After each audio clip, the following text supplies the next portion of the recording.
Hello fellow racers and welcome to the Imola Grand Prix. As we see the AlphaTauri make its home track hot lap, let's run through the basic information of this circuit.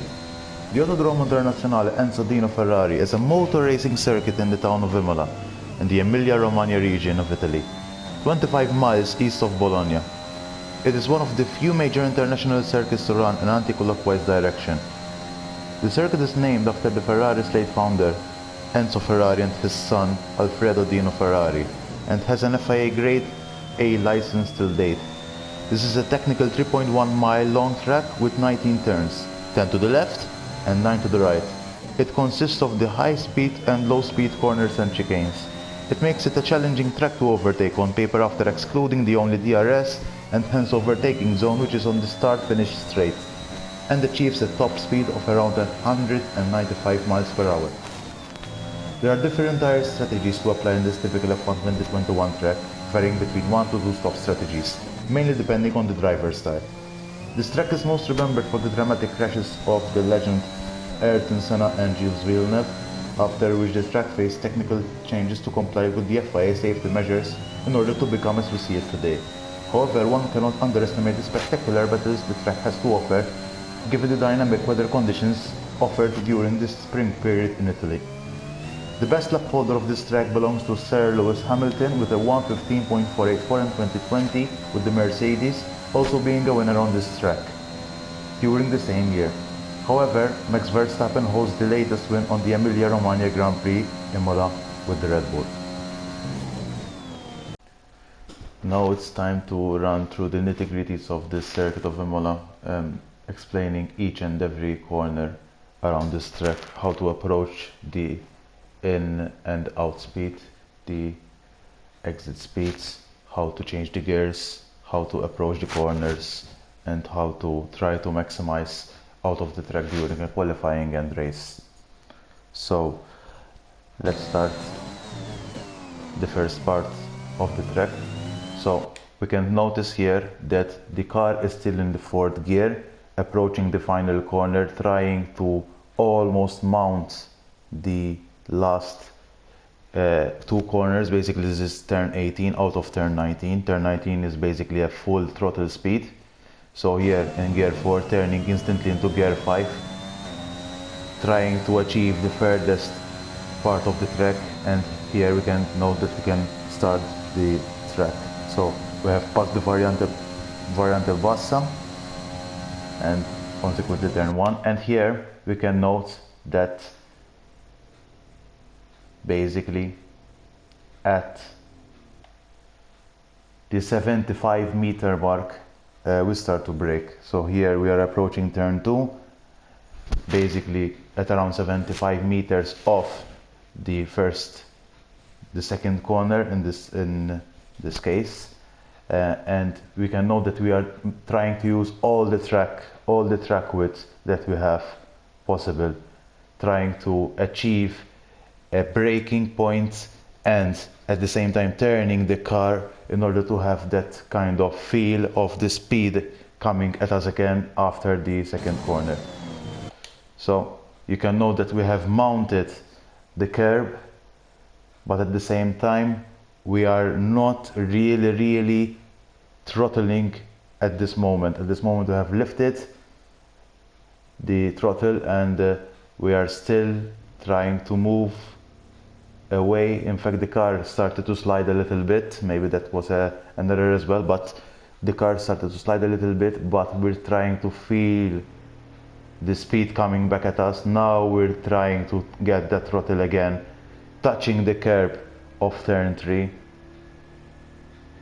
trying to maximize the throttle now without spinning the car, and then going into turn 4 with a full speed, trying to get all the width of the track that we can in order to continue.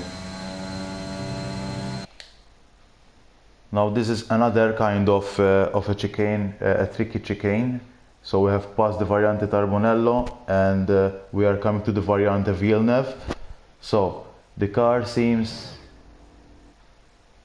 that it remained within the gear 7, and it takes very long to brake, because during the whole chicane you have to mostly brake half of the chicane in order to maximize out of this track. So you can notice that at this point this car, once we have mounted the curb, we have started to brake. In fact, the braking point really and truly starts here. We touch the curb. We are still slowly trail braking until gear 4, trying to achieve the best out of the corner, in fact, and not exceeding the white line exactly. Also changing the gear quickly back to gear 5 in order to get the throttle back and maximizing every inch of the track without invalidating the lap, fully with the throttle. Now coming in this corner, we have already started braking at basically at the 75 meter mark as well, because this is quite a lengthy corner. It is not a very hard corner, but it's a lengthy corner, so we need to try to brake slightly earlier in order to have a better exit speed. As you can notice here, we go down to gear 2, trying to touch the apex as much as possible, trying to keep the throttle slowly and those short shifting. In fact, the car has already gone into gear 3, trying to get the full turn without making that oversteer, instantly going to gear 4. So here the short shifting is really making its progress, and at this point the car can start really pull off the throttle as hard as possible.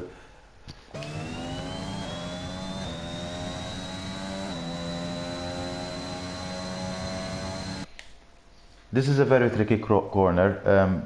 It's not that easy to find the braking point, but usually it's beyond the 50 meter mark because it is a very high speed corner and it carries a lot of speed. Basically, this is the Piratella. So we have exceeded the Tosa turn 7, where there was the short shifting, and now we are achieving the turn 9 Piratella turn. We are going to shift down until gear 5 and try to maximize the turn as much as possible. So you can notice that we are in gear 5, touching the curb of turn 9, still applying some throttle here, some easy throttle, but as soon as we go into gear 6, we are again in full throttle, trying to maximize all the width of the track, as you may see. Now we are coming to turn 11, 12 and 13. This is one of the hardest corners that you can face in this track, and it is not an easy corner in terms that turn 11 and basically 12 we are still applying the full throttle, but then we have to really slam the brakes as soon as we pass turn 11. In fact, we have passed the turn and we're still on the full throttle, but we are now about to apply a heavy braking zone now.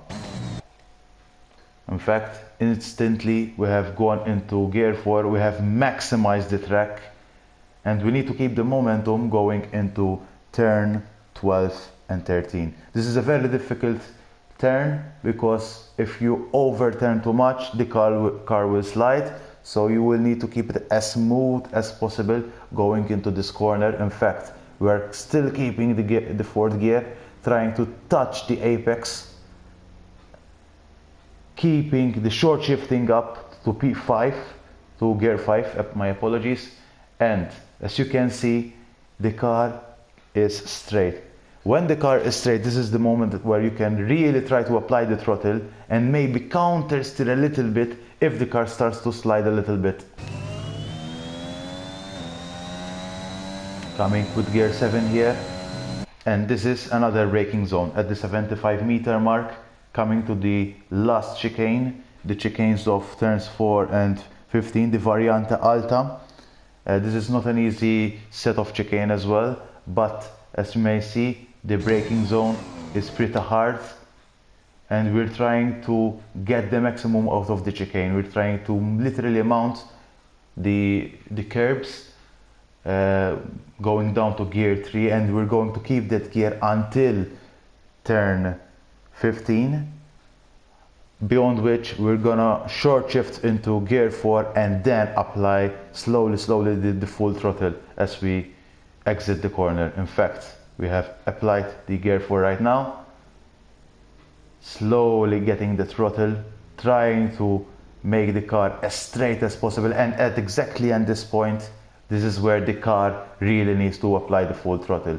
In fact, we have applied the full track extension as much as possible without invalidating the lap. And now we are coming at turns 16 and 17 and 18, which is the last sequence of corners after having the start-finish straight. So you can note that beyond the 100-meter mark, we are still applying a full throttle. And here, which is around 50 to 60 to 70 meters away from turn 17, we are starting to brake. We are trying to use the width of the track as much as possible, trying to touch the curb of turn 17, coming back to gear 4 so we can keep the car as flowing as possible, and trying to maximize the width of the track going into turn 18. In fact, keeping the gear at 4, gear 4. Here we just brake a little bit, lift a little bit of the throttle, and exactly at this point, at turn 18, exactly at this point, we short shift into gear 5 and start to apply slowly the throttle at this point, without making the car spin, because this is a very hard corner. In fact, maximizing the full width of the track, this is the point where you really apply the full throttle in order to finish the lap. Then turning on the DRS and you finish the lap. So I hope you enjoyed the explanation of the hot lap of Imola, and hope you have a nice evening. Thank you.